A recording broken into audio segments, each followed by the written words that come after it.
Hey everyone, and welcome to the Deep Dive. Today we're diving into the world of privileged access management pricing. PAM pricing. Yeah, PAM pricing. Now, Right. PAM, PAM, in a nutshell, it's all about securing those super important accounts that have access to your most sensitive systems and data. The keys to the kingdom, right? That's a good way to put it. Yeah.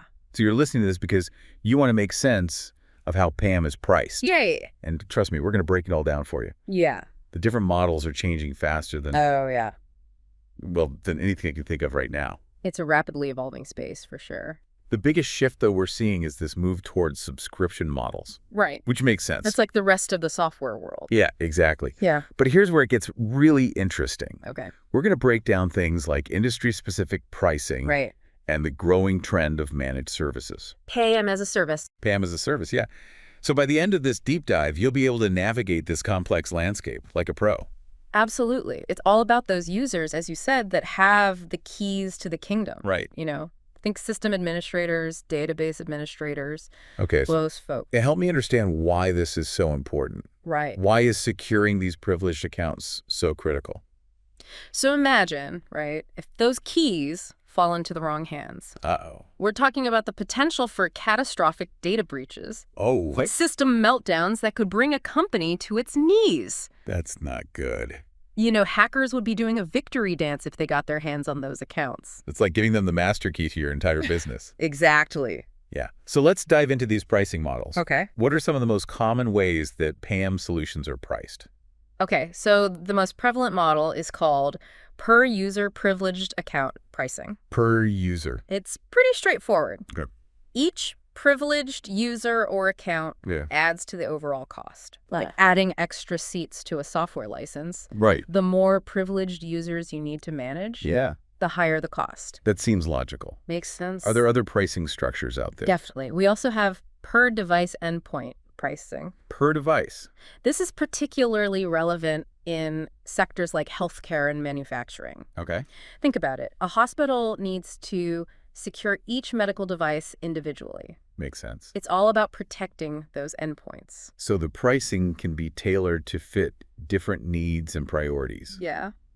What about scenarios where you have a high volume of people accessing privileged accounts? That's where per session per connection pricing comes in. Okay. Think of it as a pay-as-you-go model for privileged access. I see. It's perfect for those high-usage environments where you have multiple privileged sessions running at the same time. Like for short-term contractors or Right, exactly. specific projects? Specific projects, yeah. Makes sense. Yeah. It's like paying for what you actually use. Precisely. Are there any other models we should be aware of?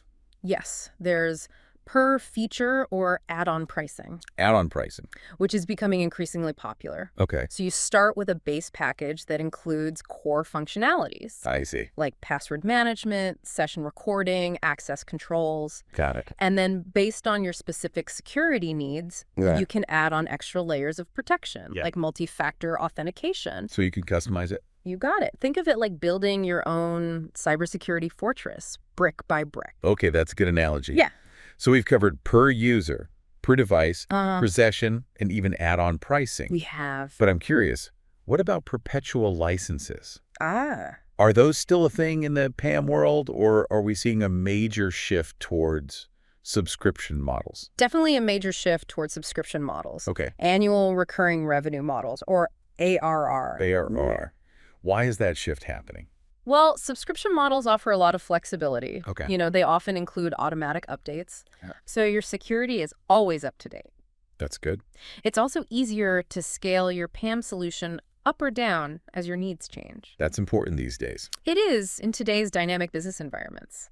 But I imagine some organizations, Yeah. especially larger ones, might be hesitant to give up that sense of ownership Oh, yeah. that comes with a perpetual license. Right. Is there still a place for perpetual licenses? Absolutely. For organizations looking at a long-term investment, Okay. say 3 years or more, I see. those perpetual licenses might still be the more financially sound choice. Yeah. It's particularly relevant for companies that prefer capital expenditure over operational expenditure. Right. It all comes down to carefully analyzing your specific needs Makes sense. and long-term cost projections. That's a great point. So we've got a good handle on the basic pricing models Yeah. and the shift towards subscriptions. Right.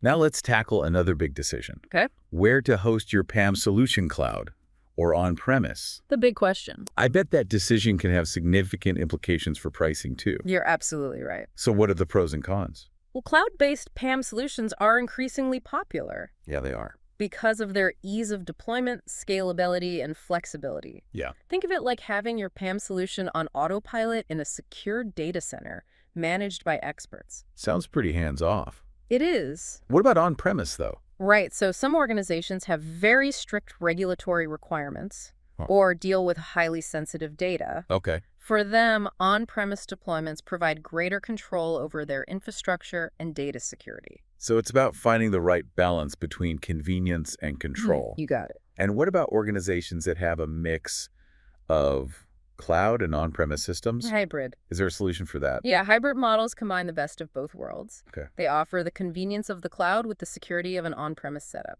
But even with cloud-based solutions, Yeah. you might still need additional components, like connector servers or VPNs. Exactly, especially in a hybrid environment. So deployment can get a little complicated. It can. No wonder we're seeing this rise in managed PAM as a service, PAMA. or PAMAs. Yeah. What's driving this trend? Well, many organizations are realizing that managing a PAM solution in-house can be quite demanding. Oh, They're turning to managed service providers, MSPs. or MSPs, Right. and specifically managed security service providers, MSSPs. or MSSPs, for help. I see. MSSPs have specialized expertise in security Right. and can handle the complexities of PAM deployment and management for you. So it's like having a dedicated team of PAM experts at your beck and call, Exactly. taking care of everything. Yep, and as more PAM vendors offer SaaS versions of their products, Okay. it becomes easier for these MSSPs to provide cost-effective, Right. outsourced solutions. So it's more accessible to a wider range of organizations. Absolutely. But before we move on, Okay. do all industries approach PAM pricing in the same way? That's a great question. PAM isn't a one-size-fits-all solution, Right. and pricing models are starting to reflect that industries like finance, healthcare, and government Oh, yeah. often have very specific security and compliance needs, I can imagine. and those needs are driving the development of specialized PAM solutions. So it's not just about choosing a pricing model, Right. but also about understanding how your industry impacts your PAM requirements and costs. Exactly. This highlights a key point. PAM is a dynamic field Dynamic. Okay. that requires careful consideration of both technology Right. and the specific context in which it will be used. This has been a fantastic deep dive so far. It has. We've covered so much ground. Yeah. The basic PAM pricing models, Uh-huh. the shift towards subscriptions, Right. the cloud versus on-premise dilemma, Yep. the emergence of PAMAs, and even touched on industry-specific considerations. Absolutely. It's clear that PAM is evolving quickly, Yep. influenced by both technological advances and the changing nature of IT environments. Right. So much change. So much change. It's not just about setting it up and forgetting about it anymore. Nope. It's about adapting to a constantly changing threat landscape. Exactly. Before we wrap up this part of our deep dive, Okay. I think it's crucial to remind our listener why this is all so important. I couldn't agree more. This isn't just about abstract concepts. It's Mhm. about protecting your organization from real Right. and potentially devastating cyber threats. Absolutely. And with those stakes in mind, we'll be back soon to continue our deep dive into the world of PAM pricing. Looking forward to it. But before we go, I want to leave you with something to think about. Ooh, cliffhanger. With cyber attacks becoming increasingly sophisticated, Right. how do you think PAM pricing models might need to evolve further Yeah. in the future to address these emerging threats and keep organizations secure? That's the question. It's a question worth pondering as you navigate the complex It is. and ever-changing world of cybersecurity. For sure. Stay tuned for more insights in the next part of our deep dive. Can't wait. That's an excellent question to leave our listener with. Yeah? It really highlights the constantly evolving nature of cybersecurity. It does. But before we delve into the future of PAM pricing, Okay. I'd like to revisit a point we touched on earlier, Okay. the base package of a PAM solution. Right. You mentioned the core functionalities, Yeah.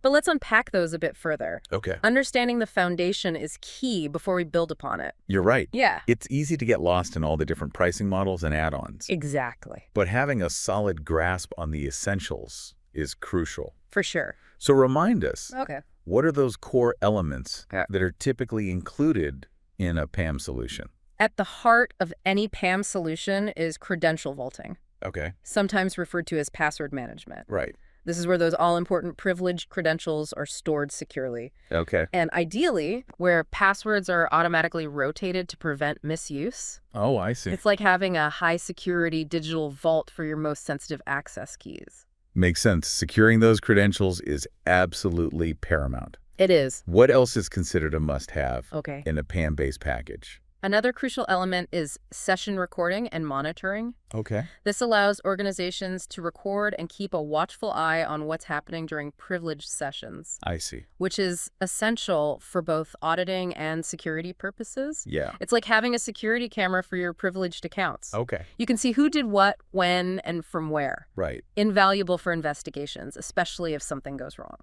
So you've got secure credential storage Yeah. and monitoring. Uh-huh. But what about controlling who can access those credentials in the first place? Excellent point. Yeah. Granular access controls are also key. Okay. This is all about defining who has access to what resources Right. and under what conditions. It's about establishing those clear boundaries and permissions to minimize the risk of unauthorized access. So it's all about permissions. Think of it like setting up digital guardrails Okay. to ensure that people only have access to the information and systems they absolutely need. Makes sense. And we're no less. Right. It's all about that principle of least privilege.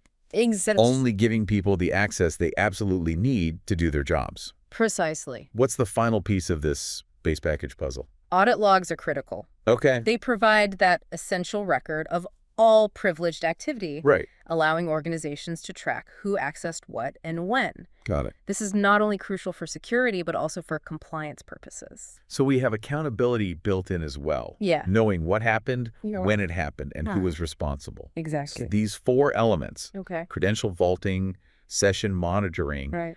access controls, Uh, and audit logs, form the bedrock of a PAM solution. That's the foundation. But I'm curious about all those additional features and add-ons that we hear about. Absolutely. What are those? Think of these add-ons as ways to enhance your security posture further, Okay. customizing your PAM solution to meet your specific needs. Right. A very popular one is multi-factor authentication, or MFA. Right.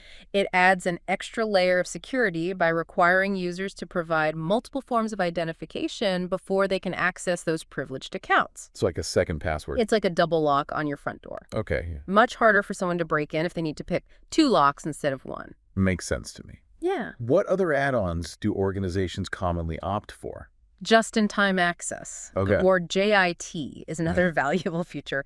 It's all about granting temporary access to privileged accounts only when absolutely needed. Oh, I see. It minimizes the risks associated with standing privileges. So the accounts don't have continuous access. Exactly, meaning accounts that have continuous access. Got it. Yeah, It's a need-to-know approach to privileged access. it is. You only get the keys when you absolutely need them, Right, and then they're taken away once the task is complete. exactly. What about those situations where you need to provide secure remote access, Okay, say to third-party vendors or external users? you're thinking ahead. Yeah. Secure remote access capabilities are frequently offered as an add-on. Okay. It allows organizations to provide secure, Right. VPN-less access to those outside parties, Well, ensuring that those connections are protected and monitored. so even if someone's accessing a privileged account from across the globe, Right. you can still maintain that same level of security and control. Exactly. It's incredible how PAM is adapting to our increasingly interconnected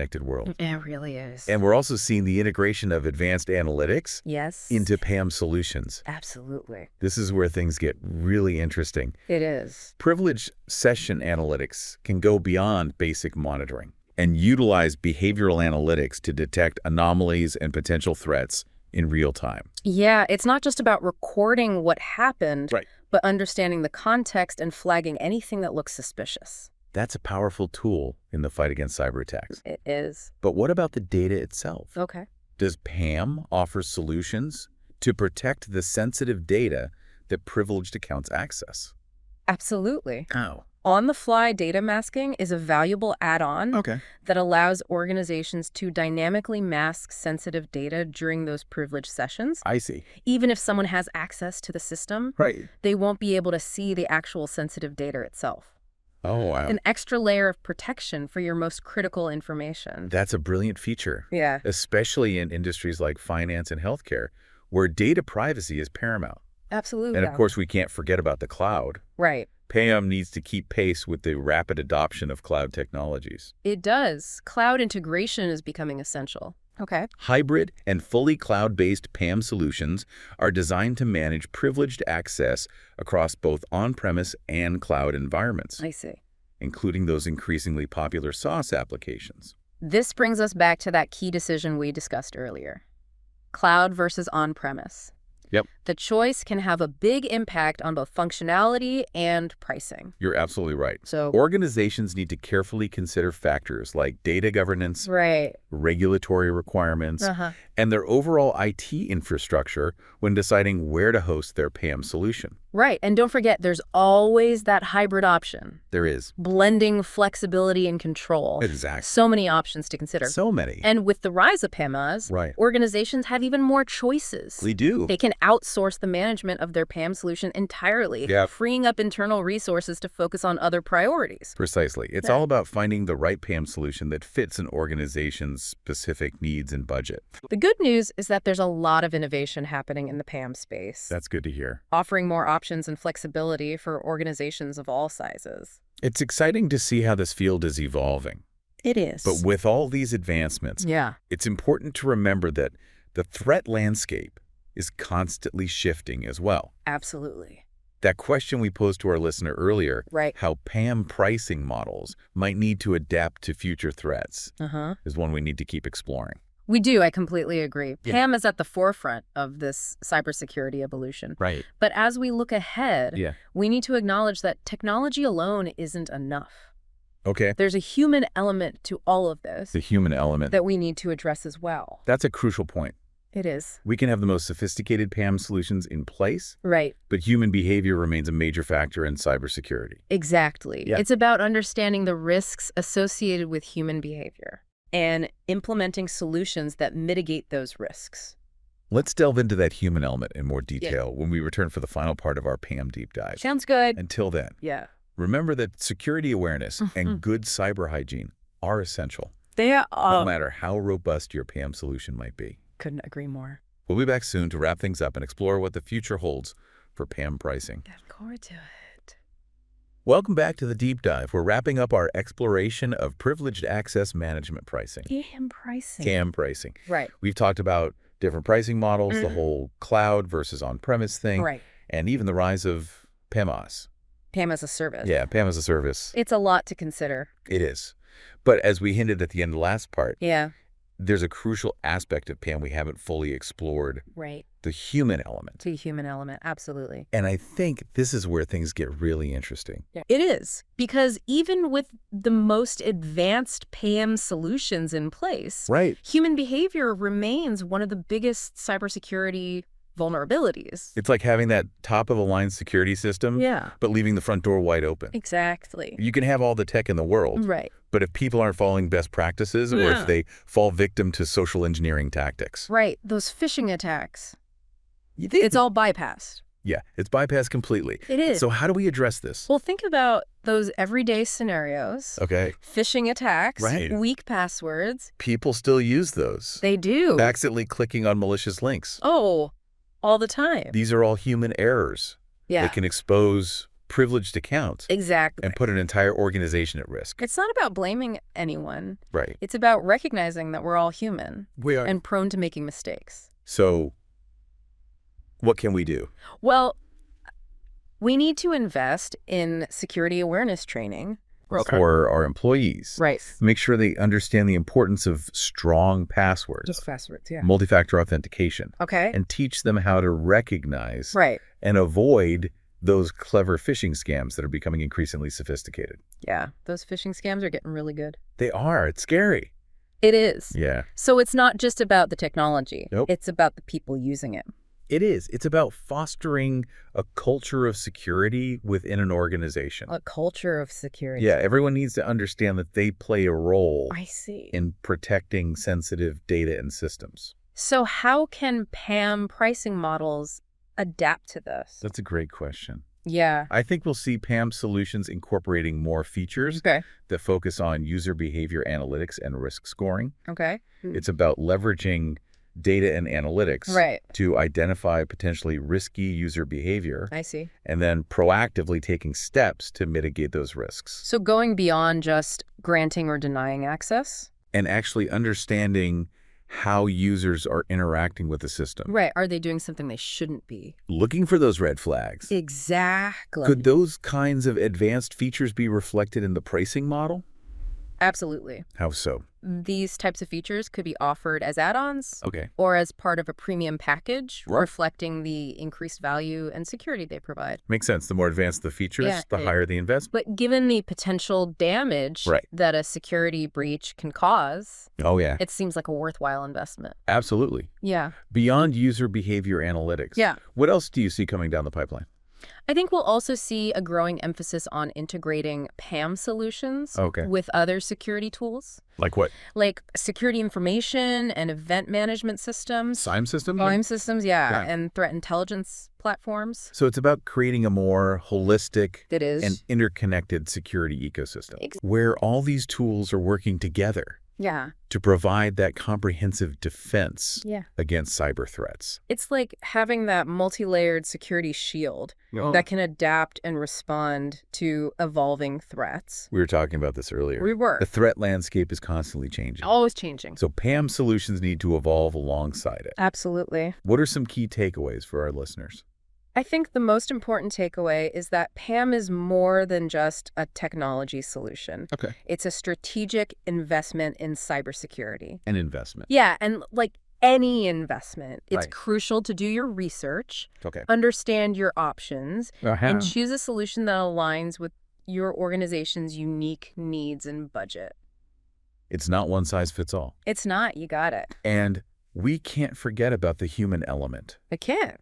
Investing in security awareness training Yeah. and fostering a culture of security are just as important as implementing the right technology. I think it's been great diving deep into the world of PAM pricing with you today. It has been a pleasure. Thank you for having me. And to our listener, thank you for joining us on this deep dive into PAM pricing. Thanks for listening. We hope you found it informative and insightful. We do. Remember, in the world of cybersecurity, Yeah, staying informed and adaptable is key. it is. Until next time, stay curious, stay vigilant, Stay safe out there. and stay secure.